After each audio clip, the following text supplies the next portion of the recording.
नमस्कार। स्वागत है आप सभी का आपके अपने चैनल एस्ट्रोलॉजी लर्नर वाईटी पर।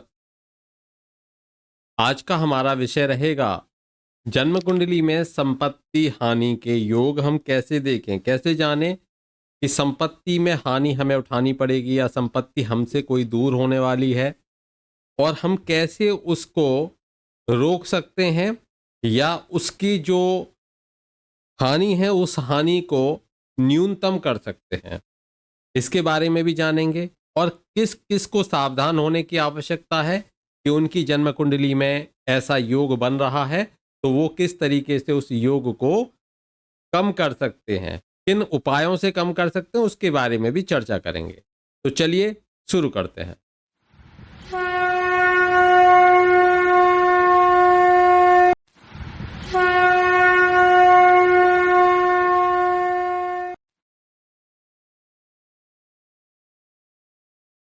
संपत्ति हानि योग, या ये कहें कि संपत्ति का दोष, ये योग कब बनता है? अब संपत्ति को हम कहां से देखते हैं? संपत्ति के बारे में जब भी बात करेंगे तो ये चौथा घर होता है, चौथे घर से देखते हैं, और यही ये अष्टम भाव है, आठवां घर होता है। चौथा घर और आठवां घर, तो जब भी चौथा घर जो संपत्ति का और आठवां घर जन्म कुंडली में ये त्रिक भाव है, और सबसे कहते हैं कि सबसे ज्यादा प्रभावी जो हानि करता है, मृत्यु तुल्य कष्ट या मृत्यु तक देने का कार्य करता है, वह अष्टम भाव है। तो संपत्ति की हानि जब होगी जब चौथे भाव का संबंध अष्टम भाव से बन जाए। मंगल, शनि, गुरु, ये तीन ग्रह ऐसे हैं जिनकी विशेष स्थिति देखी जाएगी, या राहु के द्वारा भी यह योग बनता है। कैसे? अगर हम नवमांश में चेक करेंगे D9 चार्ट में, उसमें भी चतुर्थ भाव या चतुर्थेश की स्थिति अगर खराब होती है या अष्टम भाव से संबंध बनता है। लग्न कुंडली में पहले देख लेंगे, उसके बाद नवमांश कुंडली में वेरीफाई कर लेंगे कि चतुर्थ भाव किसी प्रकार से पीड़ित तो नहीं है, या उसका नवमांश कुंडली के अष्टमेश के साथ में संबंध तो नहीं बना हुआ। अगर यह योग जन्म कुंडली में है तो भले ही जातक के पास कई अरब की संपत्ति क्यों ना हो, जब भी इनका समय आएगा, अष्टमेश का समय आएगा या इस युति का समय आएगा, दशा महादशा में, अंतरदशा प्रत्यंतर दशा, गोचर स्थिति, यह योग सब कुछ छीन कर भूमि पर ला पटकने की क्षमता रखता है। इससे विशेष रूप से स्थायी संपत्ति प्रभावित होती है, क्योंकि चौथा भाव स्थायी संपत्तियों का। इस कंडीशन में या तो मिल ही नहीं पाती है संपत्ति, मिल गई तो चली जाती है या छिन जाती है या नष्ट हो जाती है, कुछ भी हो जाए। लेकिन ये होता क्यों है? क्योंकि पूर्व जन्म में, देखिए, वर्तमान में हम जो कुछ भी भोग रहे हैं वो पूर्व जन्म के कर्मों के आधार पर ही भोग रहे हैं। इस जन्म में अगर हम अच्छे कर्म करेंगे तो अगले जन्म में हमें बहुत कुछ अच्छा मिलेगा। इस जन्म में हम पाप कर्म करेंगे तो बेशक पूर्व जन्म के कर्मों के आधार पर इस जन्म में हम सुख भोग रहे हैं, लेकिन जब उनका कोश रिक्त हो जाएगा, समाप्त हो जाएगा, और आपके पाप प्रभाव अधिक बढ़ जाएंगे, तब हमें कष्ट भोगना पड़ता है। अधिकतर ये कष्ट अगले जन्म में जाकर हमको मिलते हैं। तो पूर्व जन्म में संपत्ति का दोष कैसे आएगा कि अगर आपने पूर्व जन्म में, पूर्व काल में किसी लाचार गरीब की संपत्ति पर कोई कब्जा किया होता है, तो आपको इस जन्म में संपत्ति ह्रास या संपत्ति का क्षय आपका निश्चित है। इसमें सबसे पहला उपाय यही रहता है कि प्रायश्चित कर्म किए जाएं। चलिए मैं एक कुंडली से समझा देता हूं। जैसे मानकर चलिए यहां पर यह एक वृषभ लग्न की जन्म कुंडली है। लग्ने शुक्र हो जाते हैं और चतुर्थे सूर्य हो जाते हैं, सूर्य, और यहां पर हो जाते हैं जो अष्टमेश हैं वो गुरु हो जाते हैं। अब गुरु अगर यहां पर आकर बैठ जाएं, सूर्य किसी भी तरीके से कहीं भी खराब होकर बैठ जाएं, या फिर गुरु सूर्य यहां पर बैठ जाएं, कुल मिलाकर अष्टम भाव से संबंध बन जाए, या जो चतुर्थ भाव का स्वामी है वो राहु के साथ में पीड़ित हो जाए, इस तरह की स्थितियां बन जाएं, ये सब संपत्ति ह्रास के दोष आपको देखने को मिलेंगे। इस स्थिति में संपत्ति का ह्रास और विशेषकर स्थायी संपत्ति का ह्रास देखने को मिलता है।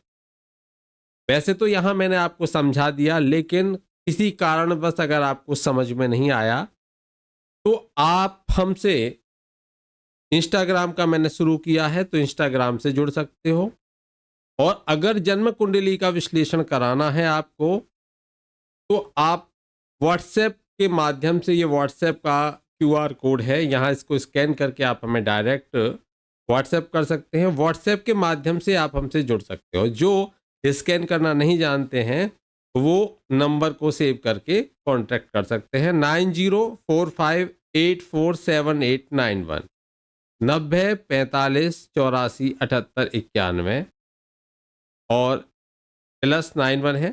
ठीक है, ये भारत का कोड है। तो केवल व्हाट्सएप पर जो संपर्क करें, केवल इंडिया से ही लोग संपर्क करें, भारतीय लोग ही संपर्क कर सकते हैं। ठीक है, तो यहाँ अपनी जन्म कुंडली का भी प्रेडिक्शन करा सकते हो।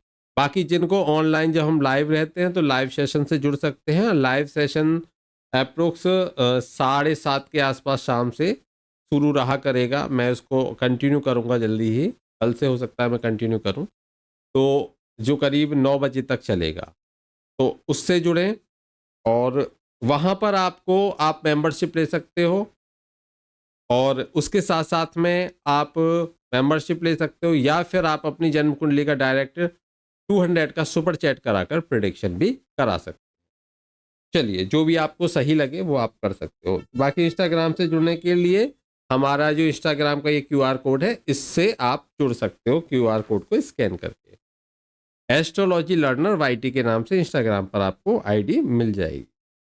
चलिए, तो ये हमने देखा, ये हमने समझा कि किस तरीके से संपत्ति हानि का दोष बनता है। अच्छे से हम इसको समझ चुके हैं।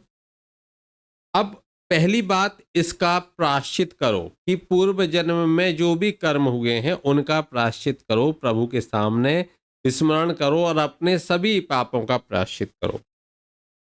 किसी दूसरे पर दोषारोपण मत करो कि उसने ये नहीं दिया और ये होता तो ये हो जाता, वो होता तो कुछ नहीं। ये केवल आपके साथ इसलिए हो रहा है क्योंकि आपके पूर्व जन्म के कर्म आपके ऊपर प्रभावी हो रहे हैं। उपाय में आप मंदिर में या किसी धर्म स्थान पर श्रम दान करें, ये बहुत अच्छा रहता है। वहां सफाई कराएं, कुछ भी कराएं, श्रम दान आपको करना है।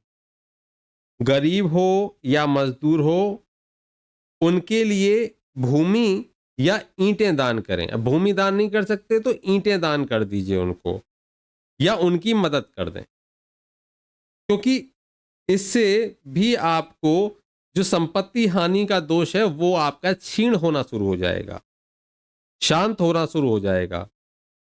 नंगे पैर आपको नित्य प्रतिदिन मंदिर में जाना है, और नंगे पैर, अपने घर से नंगे पैर चलोगे, मंदिर में जाओगे, और नंगे पैर ही किसी तीर्थ की परिक्रमा मास में यानी कि महीने में एक बार अवश्य कर लें, किसी भी तीर्थ की नंगे पैर। तो ये संपत्ति हानि के दोष का समन हो जाता है। कोई भी धार्मिक मठ हैं, मंदिर हैं, उनमें दान अवश्य करें। दान करने से भी आपको संपत्ति हानि का दोष कम हो जाएगा। आपके घर का जो पश्चिमी हिस्सा है उसे खुद से, किसी दूसरे से नहीं कराना, खुद से नित्य साफ करना है और अपनी संपत्ति का कुछ भाग शुभ कार्यों में जरूर लगाना है। जैसे गौशाला के लिए दान कर दें, निर्धनों को गुड़ और आटा दान करना है और अपने अहम का त्याग करना है। प्राउड नहीं होना चाहिए, घमंड नहीं होना चाहिए, बड़े बड़े दावे नहीं करने हैं, लंबी जो हाँकते बहुत सारे या आत्म प्रशंसा करते हैं, दूसरों को नीचा दिखाने का काम करते हैं या उनमें कमियां निकालने का काम करते हैं, गप्पे मारने का काम करते हैं, ये सब बंद कर देना है, कुछ नहीं करना है इसमें। एक उपाय मैं आपको बता देता हूं, इसको ध्यान से समझ लीजिए। अपनी भूमि, अपने भवन या वास्तु के ब्रह्म स्थान पर, कोई भी वास्तुकार आपको ब्रह्म स्थान की जानकारी दे देगा, जो घर का मध्य भाग है, वहां पर जरा सा गड्ढा करके वहां एक तुलसी का पत्ता, 2-4 बूंद कच्चा दूध प्रतिदिन डालें। ये ध्यान रखना है, थोड़ा सा गड्ढा वहां पर करना है। अगर मान के चलिए यदि फ्लैट में रहते हो और ऐसा संभव नहीं है तो वहां गमला रख लो, मिट्टी का गमला रख लो और उसमें आप ये तुलसी का पत्ता, और क्या करना है, एक तुलसी का पत्ता, 2-4 बूंद कच्चा दूध, ये डालते रहिए। फिर बाद में उठा के गमले को यथास्थान कहीं भी रख दो। जब भी आप ये क्रिया करोगे तो आप गमले को बीच में रखिए और क्रिया करिए, फिर गमले को कहीं भी रख दीजिए। एक बात का ध्यान रखें, ईमानदार रहना है, किसी का हक नहीं मारना है, तभी इस उपाय को करें। अगर आप किसी का हक मारते हो, ईमानदार नहीं हो, तो ये उपाय करोगे तो नुकसान होगा, फायदा नहीं होगा। फायदा तभी होगा जब आप इस मन में धारणा को कर ले, ईमानदार रहना है, किसी का कोई भी तरह का हक मुझे नहीं मारना है। एक उपाय और बताता हूं आपको कि ऐसी स्थिति जब भी बने, क्योंकि राहु केतु का भी प्रभाव रहता है, तो विशेषकर इसमें काला और सफेद कुत्ता जो मिक्स होता है, जिसमें एक धारी काली और एक धारी सफेद हो, ऐसे कुत्ते को पालें, या फिर 2 कुत्ते पालें, एक काला एक सफेद। विशेषकर जिस पे 2 धारी वाला मिले, एक काली और एक सफेद वाला, वो बहुत उत्तम रहेगा। उसको पालें, उसकी स्वयं से देखभाल करें। ये नहीं आपने नौकरों को बोल दिया कि भाई इसकी देखभाल करना, नहीं, आपको ही उसकी देखभाल करनी है, ये ध्यान रखें। एक आपको चंद्रमा यानी कि चांद का चौकोर टुकड़ा लेना है, वो हमेशा अपनी जेब में रखना है। बुधवार के दिन थोड़ी सी राई बहते जल में डालनी है। तो ये कुछ मैंने उपाय आपको बताए, इनको ध्यान से आपको करना है। इनमें से जितने आप कर सके उतना जल्दी प्रभाव रहेगा, जितने कम करेंगे उतना धीरे धीरे प्रभाव रहेगा। एक बात का विशेष ध्यान रखें, आंख बंद करके कहीं भी किसी पर भी भरोसा करके कहीं पर भी हस्ताक्षर, अंगूठे का निशान ये आपको नहीं लगाना। इन सब बातों का ध्यान रखें। तो आज हमने प्रयास किया आपको कैसे संपत्ति में हानि होती है, संपत्ति कैसे छिन जाती है, कैसे आपसे दूर चली जाती है, इस योग के बारे में आपको जानकारी दी। आपको अगर जानकारी अच्छी लगी है तो ज़्यादा से ज़्यादा वीडियो को शेयर करें, कमेंट बॉक्स में अपना बहुमूल्य कमेंट हमें ज़रूर करें और हमारे चैनल से जुड़कर हमारे चैनल को सब्सक्राइब करके हमारे इस छोटे से परिवार का हिस्सा जरूर बने। और ज्योतिष को सीखना है तो लगन से हर वीडियो को देखें। वीडियो में मैं पूरी जानकारी देने का प्रयास करता हूं, अपनी तरफ से कुछ भी ऐसी जानकारी नहीं रखता जो गुप्त रखी जाए।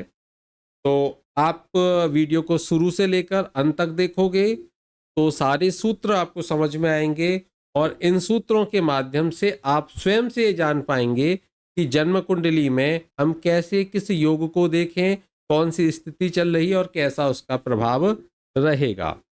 बाकी जिनको भी जन्म कुंडली का प्रेडिक्शन कराना है वो हमें व्हाट्सएप कर सकते हैं और हमारे इंस्टाग्राम से भी जुड़ सकते हैं। इंस्टाग्राम से तो आप सभी जुड़ जाइए, क्योंकि यहाँ हमने ये अभी नया इंस्टाग्राम पेज ओपन किया है। इस पे बीच बीच में कभी लाइव में आता रहूँगा, अधिकतर इस पर भी आधे घंटे का 1 घंटे का लाइव का रखेंगे ताकि आप सबकी क्वेरी वहाँ पर समझी जा सके। तो चलिए आज के लिए इतना ही, फिर मिलते हैं एक नए विषय के साथ। तब तक के लिए जय श्री कृष्णा, राधे राधे।